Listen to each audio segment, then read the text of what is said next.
দেশবাসীক লজ্জানত কৰিলে কংগ্ৰেছে। দেশ বিৰোধী কাৰ্যকলাপে কংগ্ৰেছৰ লক্ষ্য নেকি? কিয় দেশৰ হিত চিন্তা কৰিব নোৱাৰে কংগ্ৰেছে? বিশ্বৰ সন্মুখত আজি ভাৰতক হেয় কৰিলে কংগ্ৰেছে। ৰাহুল, সোনিয়া, প্ৰিয়ংকা নিমাত কিয়? দিল্লীৰ ভাৰত মণ্ডপমত কংগ্ৰেছৰ নিৰ্লজ্জ কাণ্ড। গ্লোবেল AI সামিটত কংগ্ৰেছৰ উদ্ভণ্ডালি। নমস্কাৰ, আপোনালোকে চাবলৈ আৰম্ভ কৰিছে নিউজ ডেস্ক ৰিপৰ্ট। ষ্টুডিঅ'ত মই নৱজিত ডেকা। কিমান নিৰ্লজ্জ হ'ব পাৰে এটা দল, কিমান নিকৃষ্ট কাম কৰিব পাৰে এটা দলে। সদায় দেশ বিৰোধীৰ ভূমিকাত অৱতীৰ্ণ কংগ্ৰেছে এইবাৰ আকৌ লজ্জানত কৰিলে দেশক। দিল্লীৰ ভাৰত মণ্ডপমত চলি থকা global India AI impact summit 2026ত এইবাৰ কংগ্ৰেছৰ উদ্ভণ্ডালি। বিশ্বৰ বহু দেশৰ ৰাষ্ট্ৰ অধ্যক্ষ আৰু প্ৰতিনিধিয়ে অংশগ্ৰহণ কৰিছে এই সামিটত। 19 ফেব্ৰুৱাৰী AI টেকনলজি সম্পৰ্কে এই সামিটত বহুকেইখন ৰাষ্ট্ৰৰ প্ৰতিনিধিয়ে অংশগ্ৰহণ কৰি ভাৰতক প্ৰশংসাৰে উপচাই পেলায়। কিন্তু তাৰ পিছদিনাই অৰ্থাৎ 20 ফেব্ৰুৱাৰী কংগ্ৰেছৰ বহুকেইজন নেতাই বিশ্বৰ সন্মুখত লজ্জানত কৰে ভাৰতবৰ্ষক। সাধাৰণ লোকৰ দৰে দেশৰ বহুকেইখন ৰাজ্যৰ যুৱ কংগ্ৰেছৰ 11জন নেতাই QR কোডৰ মাধ্যমেৰে AI সামিটত প্ৰৱেশ কৰে। প্ৰতিগৰাকী কংগ্ৰেছ নেতাই ছুৱেটাৰ বা চাৰ্ট পিন্ধি গৈছিল। তাৰ আগতে তেওঁলোকে ৰেজিষ্ট্ৰেশ্যন কৰি লৈছিল যাতে তেওঁলোকে সামিটত সোমাব পাৰে। আৰু প্ৰতিগৰাকী কংগ্ৰেছ নেতাই ছুৱেটাৰ বা চাৰ্ট পিন্ধি গৈছিল আৰু তাৰ তলত প্ৰধানমন্ত্ৰী নৰেন্দ্ৰ মোদীৰ ফটো সম্বলিত একোটা টি-চাৰ্ট, য'ত নৰেন্দ্ৰ মোদীক তথা দেশক লজ্জানত কৰা শ্লোগান লিপিবদ্ধ আছিল সেই টি-চাৰ্টত। গতিকে প্ৰথমে সাধাৰণ লোকৰ দৰে তেওঁলোকে সামিটত প্ৰৱেশ কৰিছিল আৰু ভিতৰ ভাগত প্ৰৱেশ কৰিয়ে তেওঁলোকে সেই টি-চাৰ্ট খুলি লৈছিল আৰু টি-চাৰ্টক পোষ্টাৰৰ দৰে ব্যৱহাৰ কৰিছিল সেই 11জন কংগ্ৰেছী নেতাই। আৰু সেই সময়ত সেই সামিটত অৰ্থাৎ সেই সন্মিলনত বহু লোক উপস্থিত আছিল। তেওঁলোকে বিভিন্ন ঠাইৰ পৰা আহিছিল, দেশ বিদেশৰ পৰা আহিছিল।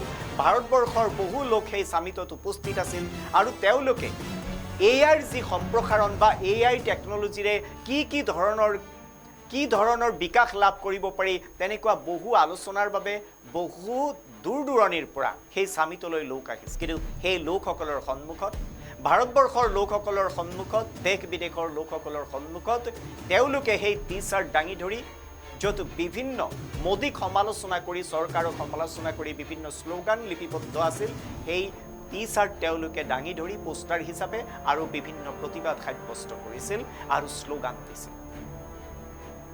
সামিটত উপস্থিত থকাসকলে হতবাক হৈ পৰে।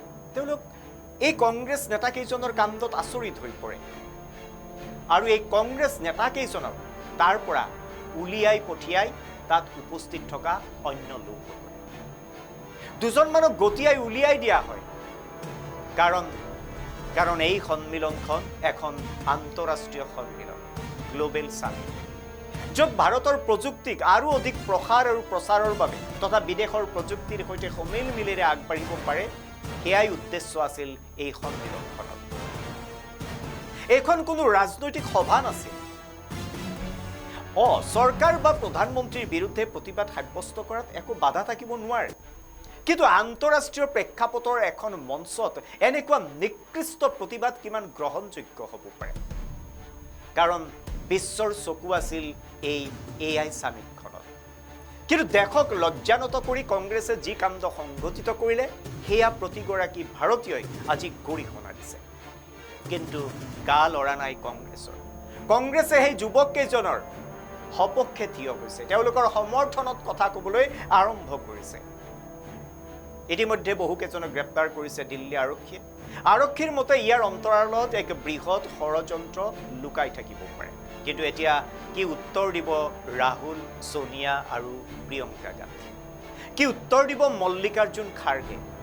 কংগ্ৰেছৰ এই নিকৃষ্ট কাণ্ডক লৈ এতিয়া দেশজুৰি আৰম্ভ হৈছে প্ৰতিবাদ। আজি গুৱাহাটীৰ ৰাজীৱ ভৱনতো বিজেপি যুৱ মৰ্চা আৰু অসম যুৱ পৰিষদে তীব্ৰ প্ৰতিবাদ সাব্যস্ত কৰে আৰু কংগ্ৰেছে তাত বাধা প্ৰদান কৰাত পৰিৱেশ উত্তাল হৈ পৰে। এইদৰে দেশৰ বিভিন্ন ৰাজ্যত এতিয়া প্ৰতিবাদমুখৰ হৈ পৰিছে সাধাৰণ জনতা তথা বিভিন্ন দল সংগঠন। কংগ্ৰেছৰ এই নিকৃষ্ট কাণ্ডৰ বাবে এতিয়া বিশ্বৰ সন্মুখত লজ্জিত হ'ব লগা হৈছে দেশ। কংগ্ৰেছৰ এই নিকৃষ্ট কাণ্ডৰ বাবে এতিয়া বিশ্বৰ সন্মুখত লজ্জানত হ'ব লগা হৈছে ভাৰত। সিদিনা গলগটীয়া ইউনিভাৰ্চিটিয়ে যি ধৰণৰ কাণ্ড কৰিলে আৰু তাৰ পিছতে এতিয়া ভাৰতক লজ্জানত কৰা আন এক কাণ্ড সংঘটিত কৰিলে ভাৰতবৰ্ষৰ কংগ্ৰেছে। আৰু এই যিসকল কংগ্ৰেছ নেতাই ভিতৰত প্ৰৱেশ কৰি উদ্ভণ্ডালি কৰিলে, বিশ্বৰ সন্মুখত তেওঁলোকে এক আচৰিত ধৰণৰ নিৰ্লজ্জ কাণ্ড কৰিলে, এই কাণ্ড কৰা নেতাসকল উত্তৰ প্ৰদেশ বা কৰ্ণাটক এনেকুৱা কিছুমান ৰাজ্যৰ যুৱ কংগ্ৰেছৰ তেওঁলোক সম্পাদক সভাপতি, তেওঁলোক ডাঙৰ ডাঙৰ নেতা। গতিকে তেওঁলোকে সংগঠিত কৰিলে এই নিৰ্লজ্জ কাণ্ড। আজিৰ অনুষ্ঠানৰ পৰা মই নৱজিৎ ডেকাই বিদায় লৈছোঁ। আপোনালোকে চাই থাকিব শুদ্ধ আৰু বিস্তৃত বাতৰিৰ বাবে নিউজ ডেস্ক ৰিপৰ্ট।